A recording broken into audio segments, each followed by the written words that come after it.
Assalamualaikum warahmatullahi wabarakatuh. Perkenalkan, nama saya Anissa Nur Fitriani, mahasiswa jurusan Komunikasi dan Penyiaran Islam, kelas A semester 5 UIN Sunan Gunung Jati Bandung. Pada kesempatan kali ini, saya akan menjawab 3 pertanyaan yang merupakan soal ujian tengah semester mata kuliah Teknik Hitobah. Pertanyaan yang pertama yaitu, apakah esensi etika khotib menurut Imam Al-Ghazali? Yang pertama, khotib berangkat menuju masjid dalam keadaan hati dan pikiran yang tenang, karena khotib bertanggung jawab atas sah tidaknya materi khutbah yang dia sampaikan kepada para jamaah. Selain itu, khotib juga harus mampu memantik dan memotivasi para jamaah untuk meningkatkan kualitas keimanan dan ketakwaan mereka. Selanjutnya, khotib hendaknya melaksanakan sholat sunat tahiyatul masjid terlebih dahulu, lalu duduk dengan penuh haibah atau kewibawaan. Maksud dari duduk dengan penuh haibah di sini yaitu duduk dengan tanpa melakukan hal-hal yang sekiranya tidak bermanfaat. Kemudian, khotib hendaknya tidak berbincang-bincang dan menunggu waktu, karena apabila khotib terlalu banyak berbincang-bincang, maka bisa menghilangkan konsentrasi sekaligus merusak kewibawaan yang ada pada diri khotib. Kemudian, khotib berjalan menuju mimbar dengan penuh rasa hormat, seolah-olah akan menyampaikan sesuatu kepada Sang Maha Pencipta. Dalam hal ini, khotib harus penuh rasa percaya diri dalam menjalankan tugasnya.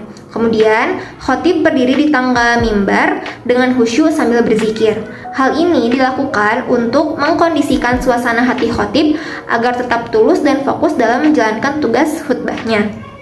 Kemudian, khotib menyapu seluruh jamaah dengan pandangan dari yang paling depan hingga paling belakang, sambil melakukan eye contact dengan para jamaah untuk menciptakan rasa respektif dan empati.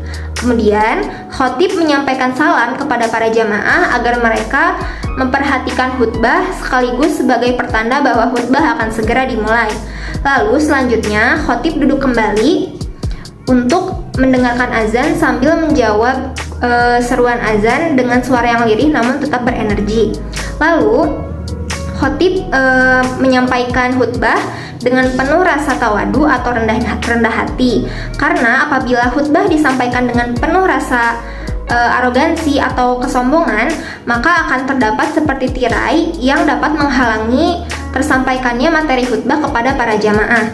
Selain itu, khotib sebaiknya tidak melakukan gerakan menunjuk-nunjuk dengan jari kepada para jamaah, karena hal itu merupakan salah satu contoh sikap yang mencerminkan sikap arogansi. Selanjutnya, khotib harus merasa yakin bahwa apa yang dia sampaikan kepada para jamaah pada khutbahnya dapat memberikan manfaat. Selain itu, khotib juga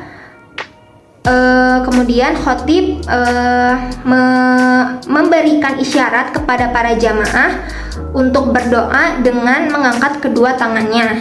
Setelah itu, khotib turun dari mimbar apabila muazin telah siap untuk iqomah. Apabila khotib bertugas sekaligus sebagai imam, maka sebelum memulai takbiratul ihram, alangkah baiknya khotib memeriksa para jamaah apakah mereka sudah siap melaksanakan sholat, apakah shaf dan barisannya sudah rapat dan rapi. Apabila dikira para jamaah sudah siap dalam melaksanakan sholat, maka khotib dapat memulai takbiratul ihram. Kemudian selanjutnya khotib dapat memulai sholat sambil membaca ayat-ayat Al-Quran dengan tartil. Pertanyaan yang kedua yaitu, apa saja unsur-unsur utama etika dalam proses hitobah yang harus dimiliki seorang khotib dan jamaah? Yang pertama, baik khotib maupun jamaah hendaknya berangkat dari rumah dalam keadaan suci atau sudah berwudu. Kemudian, baik khotib maupun jamaah hendaknya berangkat lebih awal dari rumah. Kemudian, sebelum duduk, lakukanlah sholat sunat tahiyatul masjid terlebih dahulu. Untuk jamaah, dianjurkan untuk menjawab salam dari khotib, karena menjawab salam dari khotib itu hukumnya fardu kifayah. Kemudian, baik khotib maupun jamaah dianjurkan untuk menjawab seruan azan, lalu berdoa setelahnya. Dan apabila khotib bersolawat, hendaknya jamaah pun ikut bersolawat kembali. Kemudian yang selanjutnya, jamaah maupun khotib dilarang duduk sambil memeluk lutut karena duduk seperti itu dapat menyebabkan tidur. Kemudian apabila ada jamaah yang gaduh atau berbuat keributan, cukup menggunakan isyarat untuk mendiamkannya. Kemudian selama proses khutbah berlangsung, tidak perlu menjawab salam, menjawab orang bersin, dan membalas salaman. Kemudian apabila datang terlambat, tunaikanlah sholat tahiyatul masjid. Lalu untuk jamaah harus berniat untuk mengaktualisasi pesan dari khutbah, pesan selama khutbah atau pesan dari khotib. Kemudian jamaah pun harus mengamini doa-doa yang disampaikan oleh khotib. Pertanyaan yang terakhir yaitu, bagaimana urgensi etika dalam keseluruhan proses kegiatan khitobah? Seperti yang kita ketahui bahwa khutbah Jumat itu sangatlah sakral. Mengapa demikian? Karena khutbah Jumat itu berbeda dengan ceramah atau dakwah lainnya seperti ceramah Isra Mi'raj ataupun Maulid Nabi.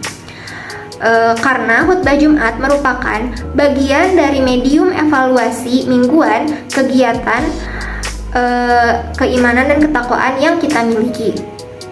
Maka dari itu, menurut jumhur ulama, apabila dalam sholat Jumat, khutbah Jumatnya tidak dilakukan dengan baik, maka sholat Jumatnya tidak sah karena khutbah Jumat merupakan salah satu dari bagian syarat sah sholat Jumat. Mungkin demikian yang bisa saya sampaikan. Mohon maaf apabila banyak kekurangan. Wassalamualaikum warahmatullahi wabarakatuh.